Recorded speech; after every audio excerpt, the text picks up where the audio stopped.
Hello guys, welcome to my YouTube channel. This is Absolute Singh and you're watching a video which is part of the series Java Basics. So, today we are going to discuss what is inheritance. So, inheritance is one of the four main features of object-oriented programming. Let's jump to see what it exactly is. So, as the word suggests, inheritance comes from the word inherit. Inheritance is the ability to inherit. In real world, if we see, what does inherit means? Inherit means passing characteristics or property or something from one generation to the other, from the parent to offspring. So how can we link this in Java? What do we inherit and from whom? So basically, we inherit from already created classes. What do we inherit? We inherit their properties and behavior. So from the class from which we are inheriting is called base class, parent class or superclass.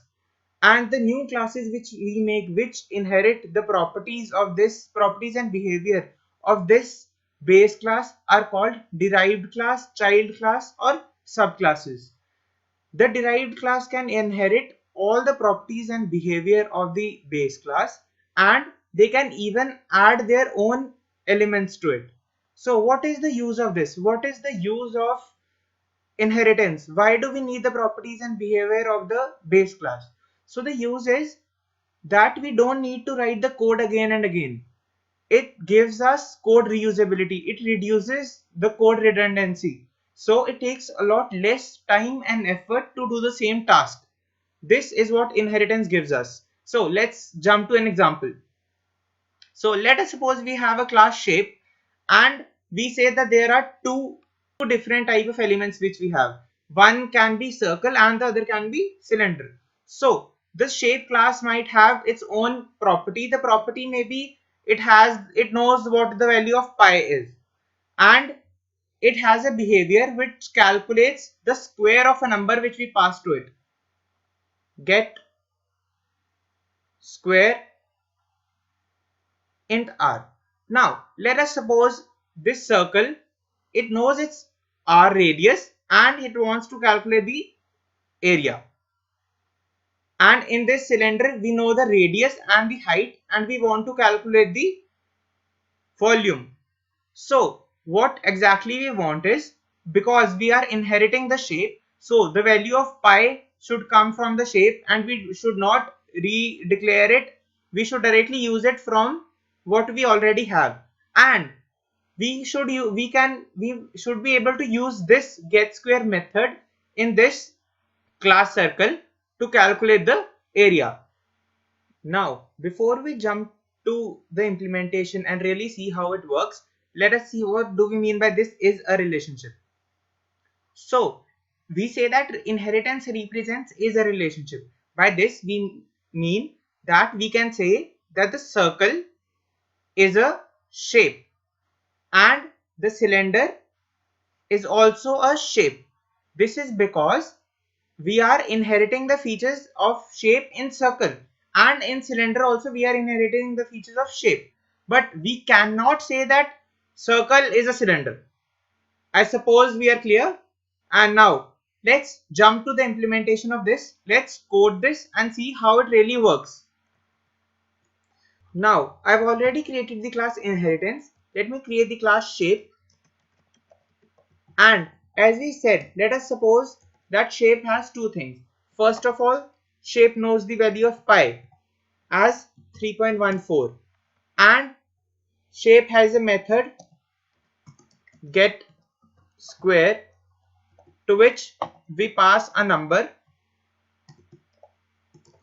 We pass number and it returns the square of it. So what will be the return type of this function?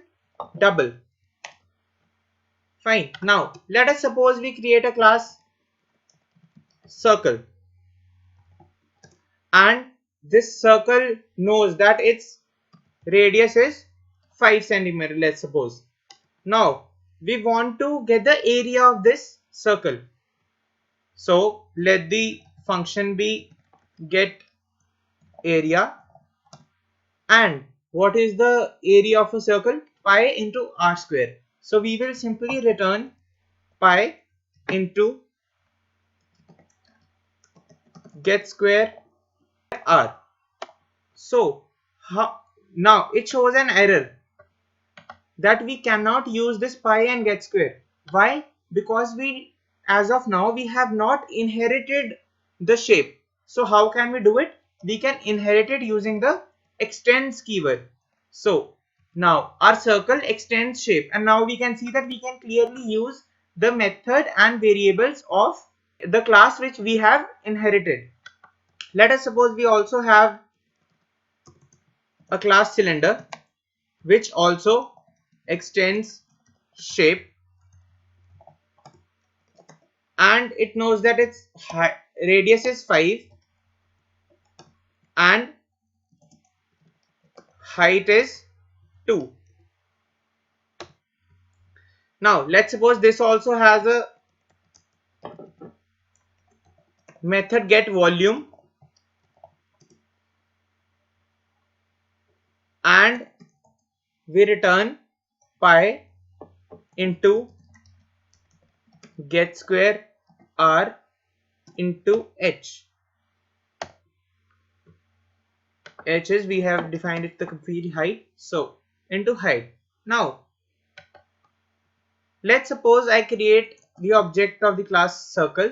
Circle C is equals to new circle, and I call this get area method of the circle. So I simply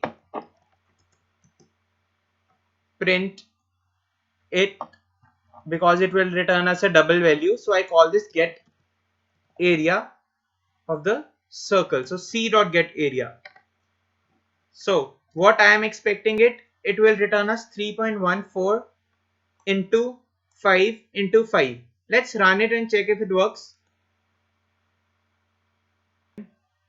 Yeah, so we got 78.5. So I suppose 25 into 3.5414 is 78.5, and it gives us the correct answer. Now let us also create a object of the class cylinder. Cyl is equals to new cylinder, and similarly I call the method cyl dot get volume. So what I am expecting is 78.5 into further 2. So I am expecting 157. So now let's save it and run it. So I get 157. So my program is running completely fine, and we can see inheritance in this. We inherited the class shape in the class circle, and we were able to use pi, the variable from class shape, and the method get square from class shape. This is the inheritance in Java. In the next video, we'll be covering the different types of inheritance in Java. That's it for this video. If you have any doubts or suggestions, please let me know in the comment section. If you enjoyed the video, please like, share and subscribe. Thank you.